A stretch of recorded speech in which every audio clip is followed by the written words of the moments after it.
㗎嚇，差唔多每一場賽事都一定會入現場。享年係102歲，一個翼鋒嘅位置話，即係如果無球在腳的話咧，應該都係周元德就響右路後防位置出現，但係袁子林就會響右路邊線位置，可能會多啲走上走落添㗎啦。始終右邊就冇咗靈魂人物啦，呢個阿華頓啦嚇，佢就啱啱過去呢屆足球明星選舉嘅最佳港隊球員，咁佢就希望趁住啦，話暑假期間可以咧就係養一養佢嘅傷患先啊。好啦，呢邊諗住嚟個前場逼出嚟者就孫銘謙㗎嚇，逼唔到唔緊要，落翻去自己嘅崗位先，後場再慢慢嚟過。個門將又係見到咧就基倫林寶喺度啦。但係今日佢犀利啲啊，定還是嗰邊葉鴻輝啊？我哋講到嘅門將會勁少少啊！咁但係阿輝亦都係即係今次再一次入選最佳11人嘅名單之下咧，追平咗和波，令到孫銘謙有少少措手不及啊！咁啊，突然間將個速度加快咧，就真係可以係改變一下，令到有啲球員咧適應唔到啊！咁啊，但係佢又唔急過，你見到尼泊爾攞完個波之後，佢又唔會話好心急去組織一啲進攻。即係都係一啲嘅保持控球在腳嘅係打法。估計今日尼泊爾都係咧就穩陣行先嘅嚇。咁再睇翻佢哋個正選名單啦，連最近啊再入得波嗰位都係就先做住後備先。咁照計應該咧就防守球員嘅人數或者比例係比較佔高啲啊。咁甚至乎類似一個無鋒陣嘅打法都唔出奇啊。好啦，就縮得比較厚咗少少啊！咁啊，第一點嘅應該係佢嚟噶。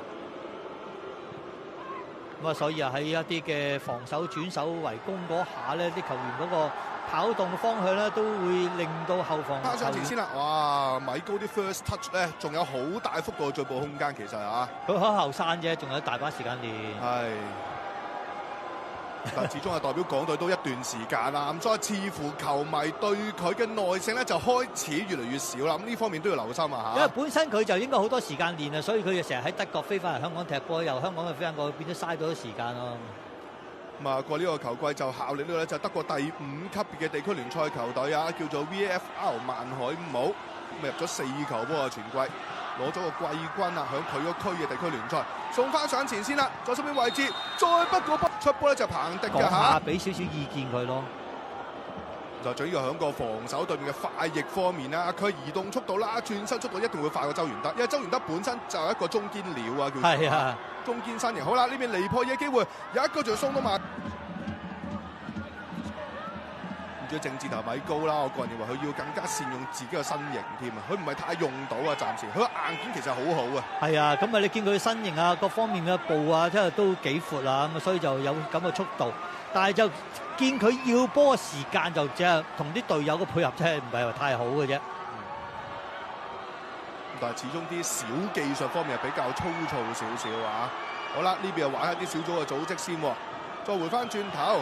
阿拉比斯達送翻埋先啦，四位塔曼都響度，再轉總路線左手邊5號車就彭迪兜翻埋中間大位，都係唔好去住啦。彭迪本身最佳位置都係打中堅啊，但係今日移咗埋嚟打個左閘位，唔知左中嘅4號塔曼響度，我見到。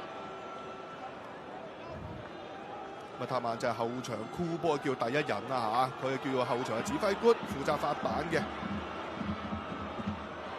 依家尼泊爾都拖得幾慢啊！咁多人港隊成員都唔同你急啦，你又唔急，我亦都咧就唔着緊住啊！呢一刻都仲係開波早段，再上嚟先啦，比斯達吸翻轉頭先啦，好教翻個長傳啦，一隻爭得嘅喎，揾得你壓上前做中場拍牌，就係希望有啲致命嘅傳送，今次真係俾到啊！其實可惜就余子南就把唔到先，但係可惜佢已經即係有黃牌在身啦，咁啊作為一個後衞咧，即係都要小心啲啊！係啊。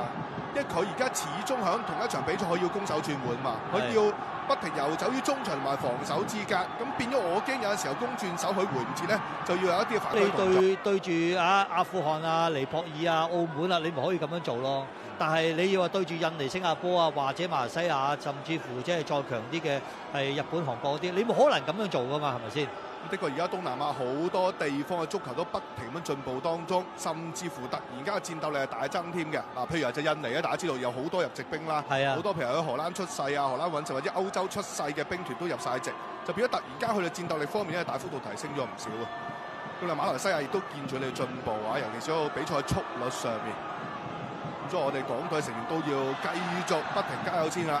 咁所以就你話你揾一個係即係金技術型嘅球員去踢一個即係左邊個翼位位置，呢邊又去到中間位置，再嚟過先啦。安贊比斯達啊！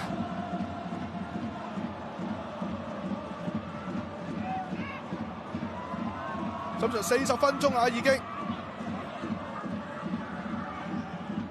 都係呢啲猜傳方面啦，呢刻俾人感覺就入唔到肉喺啲攻勢嘅組織上。係啊，到呢邊上腳拉啊，左腳拉射埋嚟接中。呢個波都算 OK 啊，咁喺呢啲咁嘅位置都出嚟啊。呢邊主南背後仲有米高一射嘅時間係飛到啊！呢個傳中球嚟㗎，咁啊對方嘅一個解圍咁啊落咗去米高腳下，都算係嘅球隊尼泊爾今日嗰個波佢懲罰咗你啊。係啊，所以就真係呢啲咁嘅回傳波咧，完全望都唔望就踢㗎啦，斯芬曼尼拿。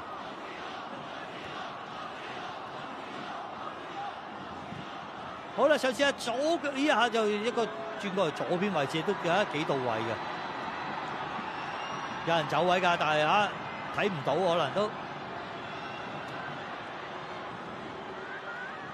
冇計啊！因為俾魚子南航住個時間咧，都焗住都要傳翻後㗎啦。俾翻過嚟右邊位置，蘇文斯利斯達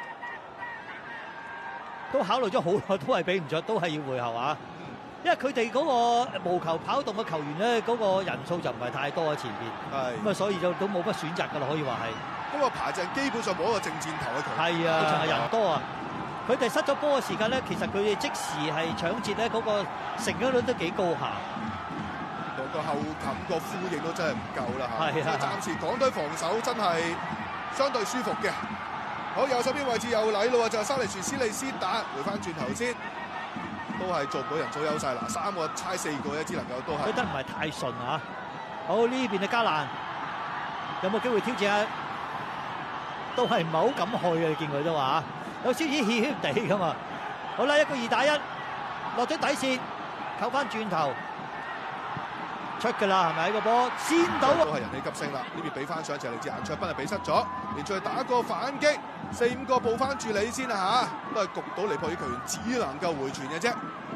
即係失去控球權之後，第一時間逼搶算係做得唔錯㗎嘛，港隊就，但係今次比對面快一步喎。佢頂翻出嚟，呢一邊亦都係尼泊爾攞翻個腳下球啊！有冇機會可以做翻一次進攻嚟啊？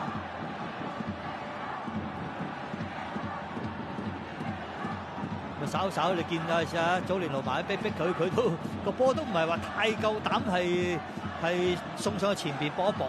哎呀，咁樣係甩咗嘅，益晒呢邊落迪古斯啊！嗱，睇下有冇機會攞翻個開齋波啦，地波送埋中間位置。哎呀！哎呀，踢空氣喎，叫呢邊咧就吳宇希，其實裏邊快速反擊，3個打4個，放直接上嚟先啦。右手邊位置，卡奇都好氣好力嘅球員啦，啱登場第一個電波，大戰如此啊！呢邊照你，哇！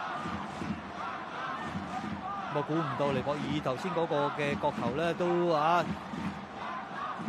有啲戰術嘅喎，見佢哋都喺後邊就有啲單擋，但係可惜個波落點麻麻地嘅啫。